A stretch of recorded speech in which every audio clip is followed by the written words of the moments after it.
2026년 한국의 건설 그리고 부동산 시장, 과연 이 긴 침체의 끝에서 회복의 신호를 보게 될까요? 아니면 또 다른 거대한 도전의 시작점에 서 있는 걸까요? 네, 오늘 보내주신 대한건설정책연구원의 2026년 건설경기 전망 보고서부터 또 KDI의 최신 경제 동향까지 이 자료들 속에 숨겨진 시장의 진짜 흐름을 한번 같이 파헤쳐 보려고 합니다. 네, 이번 시간에는 이 데이터들을 하나하나 좀 뜯어보면서요. 2026년 건설 산업이 마주할 기회, 그리고 위협 요인이 구체적으로 무엇인지, 네네. 그리고 그게 당신의 경제 생활과 주거 환경에 어떤 의미를 갖게 될지 그 핵심을 제대로 짚어보는 게 저희 목표입니다. 좋습니다. 그럼 어떤 이야기부터 시작해 볼까요? 보통 이런 산업 전망을 할 때 경제 전체의 큰 흐름부터 보잖아요. 그렇죠. 자료를 보니 OECD는 2.1%, IMF나 한국은행도 한 1.8% 정도 2026년 한국 경제 성장을 예측했더라고요. 이 정도면 뭐 경제 전반에 따뜻한 바람이 불기 시작한다 이렇게 봐도 되지 않을까요? 그게 바로 2026년 시장을 이해하는 첫 번째 열쇠예요. 말씀하신 대로 거시 경제 지표만 보면 분명 회복세로 들어서는 게 맞습니다. 네. 그런데 보내주신 KDI의 2026년 1월 경제동향 보고서를 좀 깊게 들여다보면 아주 흥미로운 지점이 나와요. 아, 어떤 점이죠? 다른 부분, 특히 소비는 살아나고 있는데 유독 이 건설업의 부진이 경기 회복의 발목을 잡는 핵심 요인이다. 이렇게 딱 집어서 지적하고 있거든요. 아, 그러니까 경제라는 큰 배는 앞으로 나아가려고 하는데 건설업이라는 어떤 무거운 닻이 배를 끌어당기고 있는 그런 형국이군요. 정확합니다. 실제로 수치로도 그게 좀 드러나나요? 아주 극명하게 드러나죠. 건설 투자는 이미 2025년에 6분기 연속으로 감소했어요. 6분기 연속이요? 네. 그리고 실제 건설 활동의 결과물을 보여주는 건설 기성액이라는 지표가 있는데 이걸 불변 가격을 기준으로 보면요. 2025년 1분기에 전년 대비 무려 21.2%가 급감했습니다. 와, 21.2%요? 네. 3분기에도 11.8%나 떨어졌고요. 이건 그냥 부진한 수준이 아니라 뭐 거의 얼어붙었다고 봐야죠. 즉, 2026년은 역대급으로 낮은 지점에서 출발한다는 의미입니다. 와, 정말 충격적인 수치네요. 경제 전체는 회복세인데 건설 현장만 유독 이렇게 혹한의 겨울을 보내고 있다니. 이 거대한 온도차의 원인은 대체 뭘까요? 음, 어디서부터 이 문제를 좀 풀어가야 할까요? 보내주신 자료들을 종합해보면 이 혹한의 원인은 크게 세 가지 압박 요인으로 정리해 볼 수 있어요. 마치 세 개의 거대한 족쇄가 건설업의 발목을 꽉 잡고 있는 모습이죠. 세계의 족쇄라 흥미롭네요. 제가 보내드린 자료 중에 외부 환경 분석 도표가 있었는데 거기서 가장 큰 변수로 고강도 정부 정책 및 규제가 꼽혔던 게 기억나요. 이게 첫 번째 족쇄인가요? 정확합니다. 바로 그게 첫 번째이자 가장 강력한 족쇄죠. 아하. 재밌는 건 정부 정책이 마치 엑셀과 브레이크를 동시에 밟는 것처럼 두 가지 상반된 방향에서 시장을 압박하고 있다는 점이에요. 엑셀과 브레이크를 동시에요? 네. 한쪽에서는 뭐 6.27 대책이나 10.51 대책 같은 정책들을 통해서 주택 수요를 계속 억누르고 있고요. 다른 한쪽에서는 안전과 노동 관련 규제를 역대급으로 강화하면서 공사비나 인건비 같은 비용 부담을 천정부지로 끌어올리고 있어요. 수요는 줄어드는데 비용은 폭증한다. 이건 뭐 사업을 하는 입장에서는 최악의 시나리오 아닌가요? 안 드는 값은 계속 오르는 거죠. 이러니 당연히 재무 리스크는 커지고 누구도 선뜻 새로운 사업에 투자하려고 하지 않게 되는 악순환의 고리가 만들어지는 겁니다. 특히 자료에서 계속 언급되는 그 노동 안전 이슈가 정말 뜨거운 감자인 것 같아요. 2026년 3월부터 시행되는 노란봉투법, 그러니까 노동조합법 개정안이 시장에 큰 파장을 몰고 올 거라고 하던데요. 네, 이게 구체적으로 현장에 어떤 변화를 가져오는 건가요? 이건 건설 현장의 노사관제 패러다임을 완전히 바꿀 수 있는 법안이에요. 핵심은 원청, 즉 대형 건설사의 사용자 범위를 대폭 확대했다는 점에 있습니다. 사용자 범위의 확대요? 네, 예전에는 하청업체 소속 노조가 하청업체 사장하고만 교섭할 수 있었는데 이제는 원청인 대형 건설사를 상대로 직접 교섭을 요구하고 파업까지 할 수 있게 된 거예요. 아, 그렇군요. 그럼 하청업체 노조들의 교섭력이 어마어마하게 강해지겠네요? 맞아요. 당연히 인건비 인상 압박은 지금보다 훨씬 거세질 거고요. 더 큰 문제는 갈등이 발생했을 때입니다. 갈등이요? 네, 교섭이 결렬돼서 파업이라도 벌어지면 공사 중단은 불가피하고 그에 따른 공사기간 지연과 금융 비용 증가는 고스란히 사업 주체 그리고 최종적으로는 분양가를 올리는 요인이 될 수밖에 없죠. 인건비 문제에 더해서 안전규제 압박도 그야말로 최고조에 달하는 것 같아요. 중대재해처벌법은 계속 강화되는 추세고 건설안전 종합대책까지 시행된다고요. 네, 이제 안전은 단순히 비용의 문제가 아니라 기업의 생존과 직결된 그야말로 존폐의 문제가 됐어요. 존폐의 문제요? 예를 들어 한 해에 산업재해로 3명 이상 사망사고가 발생하면 해당 기업 영업이익의 5%까지 과징금을 물리거나 최악의 경우 건설업 등록 자체를 말소시키는 초강력 제재가 포함되어 있습니다. 우와, 이건 기업 입장에서는 정말 살얼음판을 걷는 심정일 겁니다. 들어보니 정말 숨이 막히네요. 비용은 오르고 규제는 강화되고 노사 갈등 위험은 커지고 이 모든 압박이 결국에는 신규 주택 공급에 발목을 잡는 결과로 이어지는 거군요. 바로 그 지점이 2026년 주택시장의 가장 큰 딜레마입니다.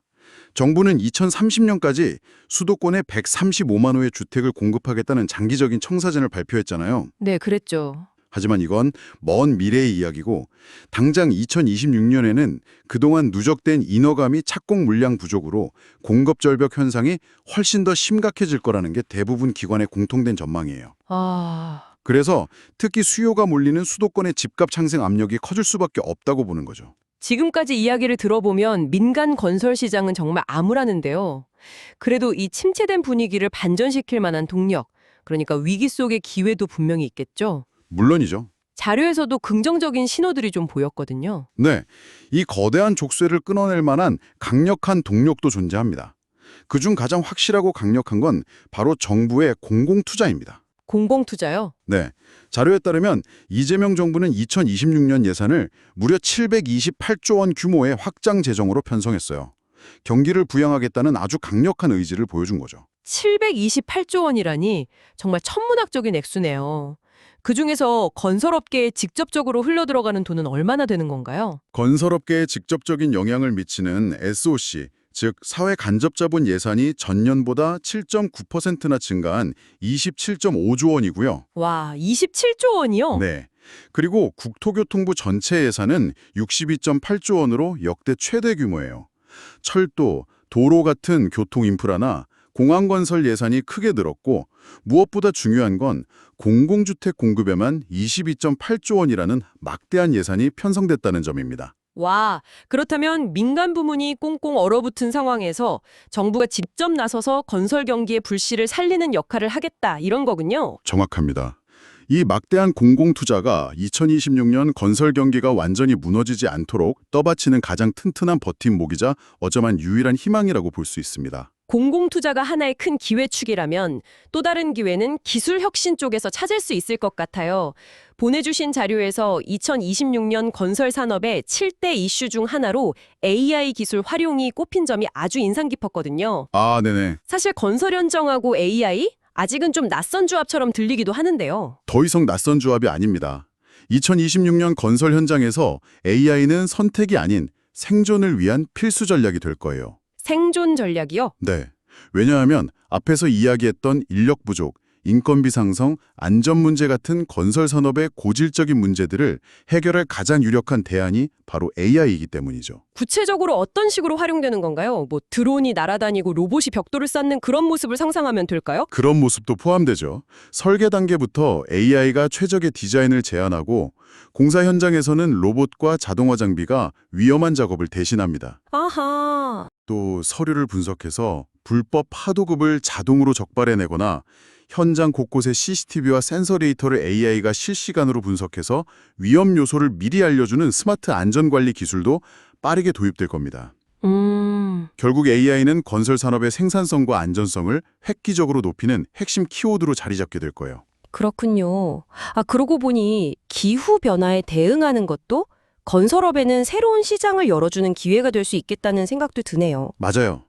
그게 세 번째 기회 요인입니다. 아, 2025년에 기후에너지 환경부라는 부처가 새로 만들어지고 국가 온실가스 감축 목표, NDC라고 하죠 이게, 더 강화되잖아요. 네. 이러면 제로에너지 건축물 인증을 받아야 하는 건물이 늘어나는 등 친환경 건축 시장이 본격적으로 커질 수밖에 없어요. 이건 단순히 지켜야 할 규제가 아니라 단열 기술, 신재생 에너지 설비, 친환경 자재 같은 새로운 기술과 혁신적인 상품을 요구하는 거대한 기회 요인이 되는 거죠. 자, 그럼 지금까지의 논의를 한번 정리해 볼 시간이 된 것 같아요.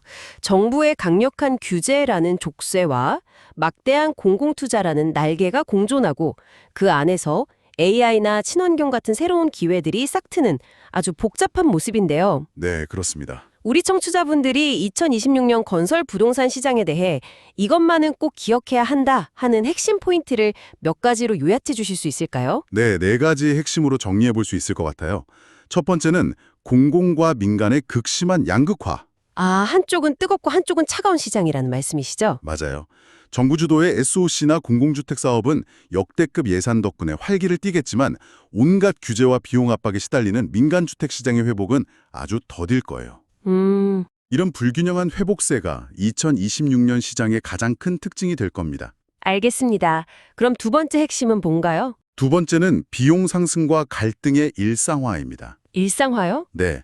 이제 건설 현장에서 높은 인건비와 자재비, 그리고 노란봉투법으로 인한 노사 갈등은 특별한 이벤트가 아니라 그냥 뉴 노멀, 즉 새로운 표준이 될 거라는 거죠. 네. 그리고 강화된 안전 규제를 지키는 건 이제 잘하면 칭찬받는 수준이 아니라 못하면 회사가 망하는 생존과 직결된 최우선 과제가 될 거고요. 듣기만 해도 현장의 어려움이 느껴지네요.